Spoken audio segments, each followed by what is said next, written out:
And welcome back, listeners. Thank you for joining us for another episode of the Invisible Threat Podcast.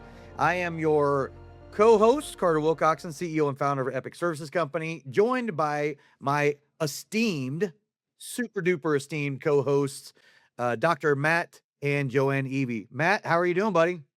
Doing great. Glad to be back and seeing you again, Carter. How are you? Doing awesome. Obviously, a little bit of I like doing this every single time, time stamping these podcasts for posterity's sake, as we sort of pre-production, we're talking about that, right? So yesterday was Father's Day. Happy belated Father's Day to everybody and to you. And Joanne, how are you doing this wonderful Monday morning? I'm doing great. It was interesting. We were talking a little bit about before, the production started here on the fact that I'm on the road again. And it was ironic that the last time I was on the road doing a podcast, I was in New Mexico and we left on Mother's Day to come out to New Mexico for my son, Carter Samuel. The listeners they've heard his name a few times. We're out here now as the U.S. Open finished yesterday. What an amazing finish, by the way. For those who didn't get a chance to watch it, you missed out. If you're not a golf fan, it was dramatic, to say the least. But we left on Mother's Day originally when I was on the road to do this podcast to come out for the U.S. Open qualifier, local qualifier. Now we left on Father's Day yesterday to come out to the same exact venue, the same exact hotel we're staying in New Mexico for Carter Samuel to attempt to qualify for the U.S. Amateur. So anyway, we're on the road and very excited that we were able to get everybody rescheduled for our normal recording day for today. So thank you guys for being flexible on that. Best of luck to Carter Samuel on this, and to Dad. As I know you guys are really, really excited. So we are, and I get to be the caddy and the dad, so it's pretty cool. So, hey, listeners, I'm seriously so excited about today's podcast, and over the last few episodes, we've been following a pretty interesting trail. In episode 18, we argued that traditional risk assessments often fail to see the exercise of discretion. In episode 19, we suggested that fiduciary risk may be the distortion of discretion itself. Then, in episode 20, we explored the difference between experience and knowledge. And that led us to a question that we couldn't quite leave alone. If experience is not the same thing as knowledge, right, then how does experience become knowledge? Joanne, Matt, again, thank you for being on this journey with me. Joanne, where do you think we should start? I think we start with a simple observation. The fiduciary industry has no shortage of experience. Trust officers, attorneys, administrators, auditors, compliance professionals, examiners, committee members, consultants. The industry is filled with highly experienced and very competent professionals. So the issue is not a lack of experience. The issue is that experience and knowledge are not the same thing. Yeah, I know the list goes on and on and on. There's so many, professionals in this industry. So that was really the conclusion of episode 20, right? Yes, that's right. We concluded that experience belongs to an individual, and that's the example that I gave, all those experienced individuals in this industry. And knowledge belongs to a profession. Yeah, and truth be told, that's really quite a big distinction. It's a big distinction, and it's an important one because we often use those words interchangeably. We assume that if someone has a lot of experience, the profession automatically possesses that knowledge as well. That is not necessarily true. If that experience remains trapped inside one person, the profession itself does not actually own it. The individual does. And that's really important, Joanne, as you know, because that's where things become very interesting. Every profession eventually has to answer the same question. How do we convert what our experts know into knowledge that others in the profession can learn from, apply, improve, and pass forward from generation to generation? This is what I love about this medium that we're using, right? To be able to record all this stuff. So, for posterity's sake, as we mentioned in the past, right? So how does that happen? How does experience become knowledge? That's a great question, Carter. And research shows that it happens in 5 stages. 1, experience. 2, reflection. 3, pattern recognition. 4 is explanation. And 5 is validation. Okay, all right. Well, I will assume that you will go ahead and walk us through that. Yeah, of course. Stage 1, as we said, is experience. Something happens. For example, a trust officer handles a difficult discretionary distribution, or a fiduciary committee encounters a conflict. Maybe a beneficiary presents a situation that nobody expected, or a family dispute emerges. It could be a regulator asking a difficult question. At this stage, it's simply an event. Something happened, nothing more. Yeah, well, Joanne, why don't if you don't mind, since you've got all that experience, chime in a little bit with, some context from that.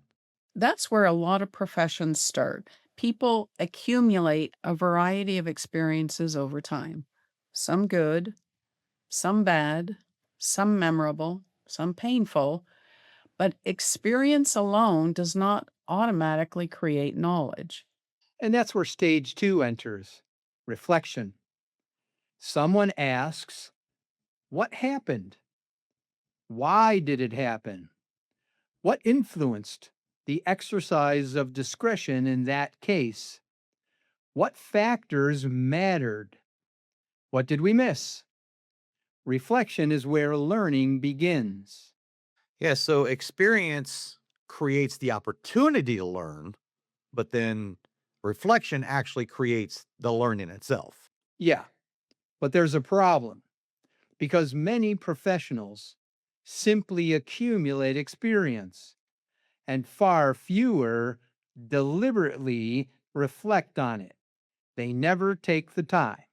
Now, the next stage is pattern recognition. And this is where we move beyond individual experiences, maybe what we'll call stories. We begin seeing repetition. For example, in an organization, certain committee structures consistently produce better outcomes.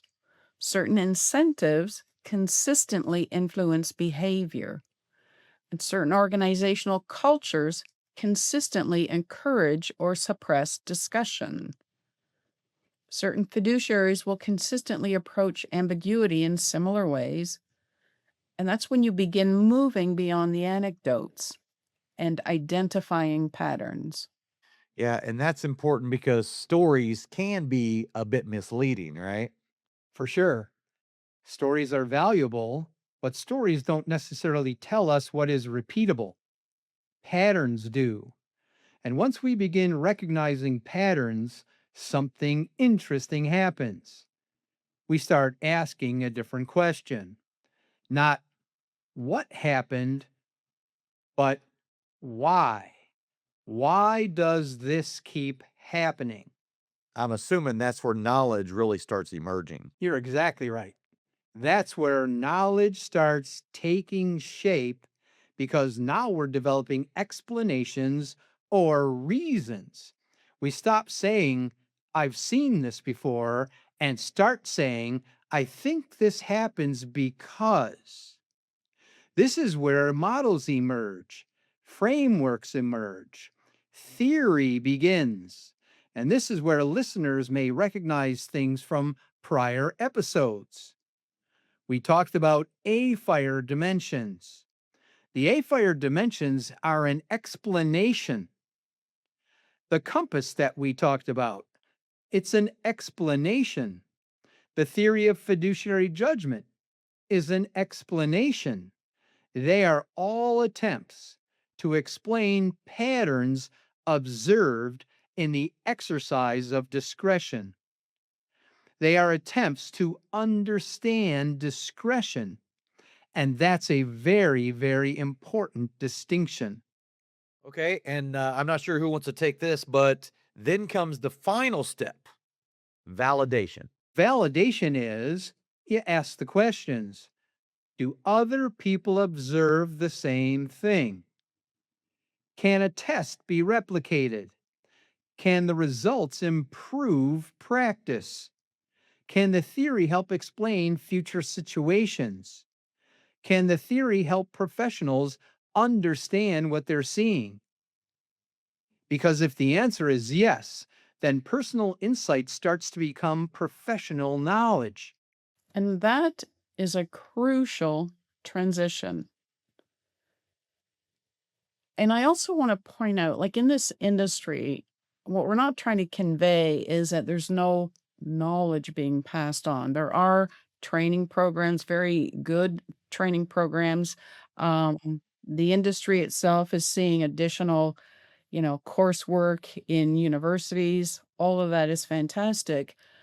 But for the individual in the industry who is experiencing these things, going to those training programs and listening, that's the thing that allows them to hear the stories, recognize patterns so that in their own experience, they're able to actually start understanding the whys and the wherefores. So training programs do exist and they will certainly help the individual. But because professional knowledge is transferable, it can survive the retirement of the expert. And this is where some of that training comes into play. And knowledge can survive turnover, it can survive organizational change. I absolutely love that line, and that's such a great deep dive into that. And I'm thankful that you were chimed in on that because I really wanted to hear that. And that is such a great line. If knowledge disappears when the expert retires, right? Inevitably, it probably wasn't professional knowledge yet. Yeah, that's a great line to repeat. If it discontinues when the expert leaves, it was experience. If the next generation can use it, understand it, distribute it, and make it better, it probably has become professional knowledge. Yeah, in my own business, right? We have, SOPs, right? And we document those because it's one of those, speaking of risk, right? The invisible threat risk to my business and my company is if something happens to me as the facilitator, right? Of the idea guy, right? So you have to create those standard operating procedures so that if something were to happen or whatever, still the same kind of an idea, right? So has another profession gone through this transition? Many have. But one of the closest examples for us in fiduciary services may be in aviation. Early aviation depended heavily on experienced pilots. The best pilot was often the person who had flown the most. Knowledge was largely apprenticeship. They shared stories, instincts. Reputation became a big driver of who you should talk to if you wanted to learn. They had a lot of experience. Does this sound familiar? All too familiar, no doubt about it. Yeah. Then aviators as a profession started asking different questions. And note these different questions. Not what do experienced pilots do, but how do pilots actually make judgment calls? In other words, how do they exercise discretion, especially under pressure and uncertainty? What influences their actions? What causes mistakes? What happens under pressure? What happens when the information they have in the cockpit is incomplete? What happens inside teams? Yeah, and then suddenly the aviation industry wasn't simply accumulating experience, right? It was actually researching or studying that experience. You're absolutely right. Aviation eventually discovered something surprising. Many accidents were not caused by the aircraft, by the mechanical failures. They were caused by communication failures or interpretation failures, human factor failures, failures in how discretion was exercised under uncertainty. And that realization changed everything. The profession began studying the human side of aviation. It began turning experience into knowledge. That is so, and didn't think about that until you obviously brought that up, right? But aviation didn't just collect pilot stories, right? It actually studied how pilots think. One of the most influential examples comes from military aviation. This is World War II fighter pilots. Colonel John Boyd introduced what became known as the OODA loop. That's OODA. Observe, orient, decide, act. But the real insight wasn't the 4 steps. The real insight was that successful performance depended on understanding how information moved through those steps, how people interpreted reality, how they oriented themselves, how they exercised discretion under ambiguity and fast changing conditions. That's where the parallel to this industry becomes interesting. Fiduciaries do something very similar. They observe facts, they orient themselves using governing documents, laws, policies, relationships, and institutional expectations. They exercise discretion, then they act. The intensity, obviously, is different, but the challenge is remarkably similar. How do you exercise discretion when conditions are uncertain and reasonable people can disagree? Aviation created the OODA loop to help understand pilots, just like we have our AFIRE dimensions, and they're designed to help us understand how fiduciaries exercise discretion. Yeah, this is so excellent. But there is an assumption that is the elephant in the room, as far as I'm concerned. Everything we've discussed up to this point assumes expertise already exists in the industry experts. But what happens when a new technology, as we've been talking about in previous podcasts, is introduced, like AI, right? Where no one has years of experience using it for exercising discretion or using it for anything, right? Or what about digital assets and their effect on discretion?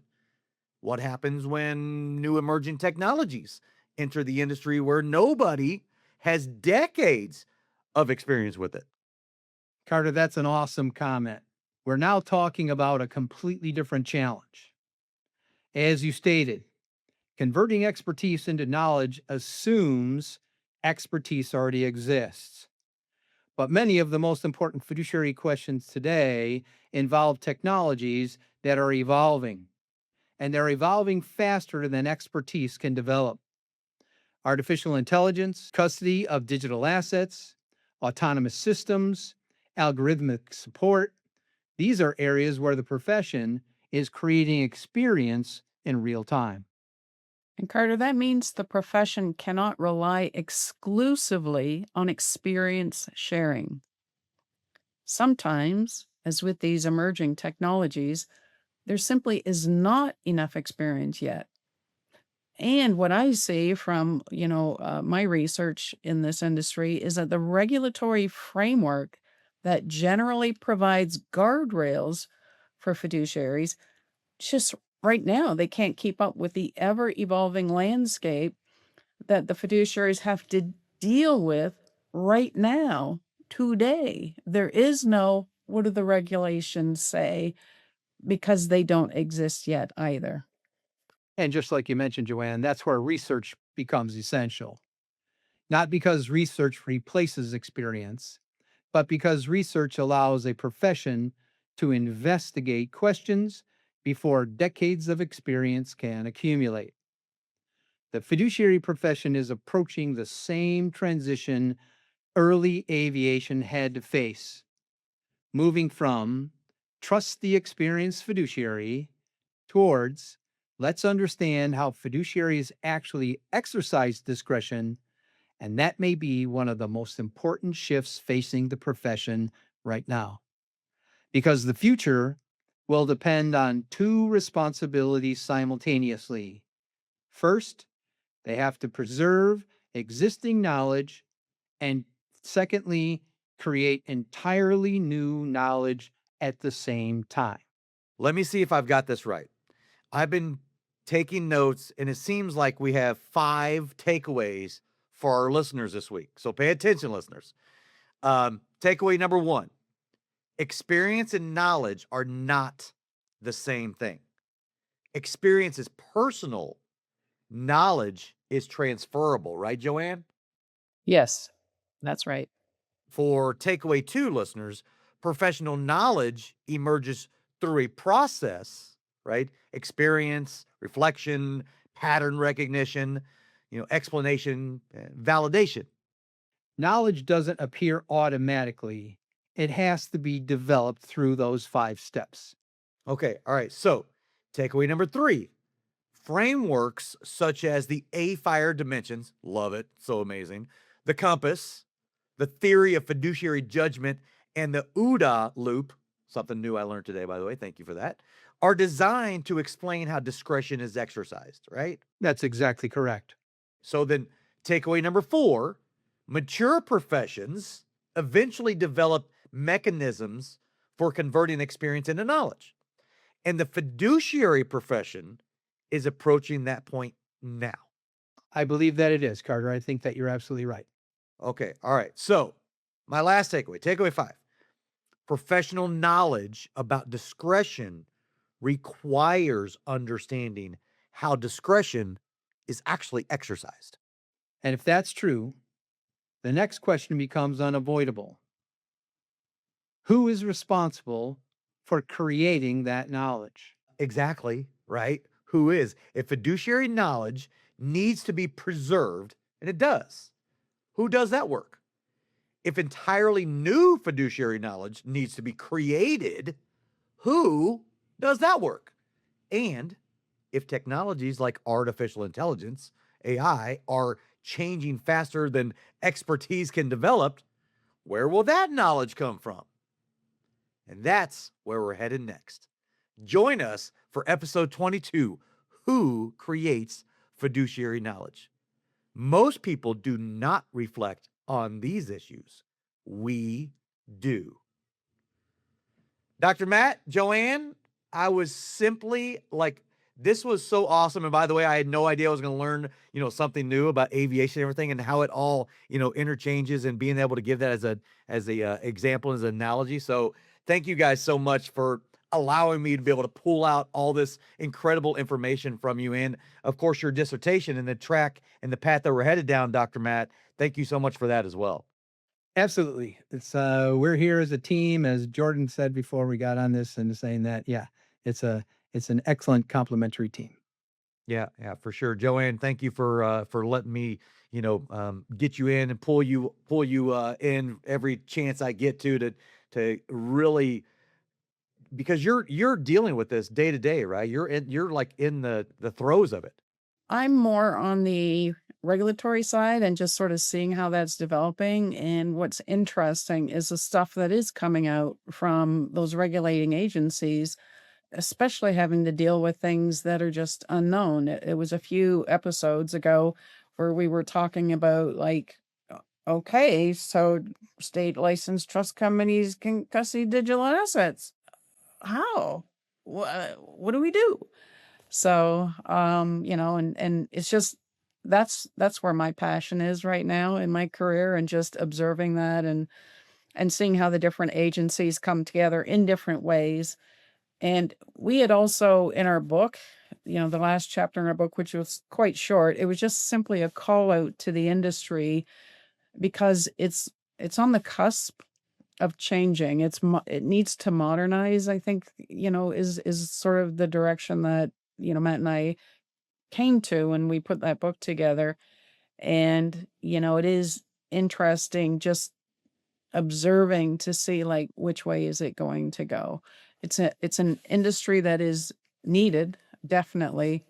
And the concept of modernizing it and what that looks like, especially in the face of all this new technology and new concepts and new approaches, is fascinating.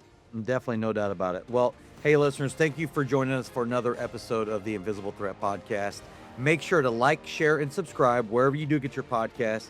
And please join us for our next episode. So for my esteemed co-hosts, Dr. Matt and Joanne Eby, I am Carter Wilcoxson, CEO and founder, thanking you for joining us again today. And we will see you next time on the Invisible Threat Podcast. Thank you, everybody.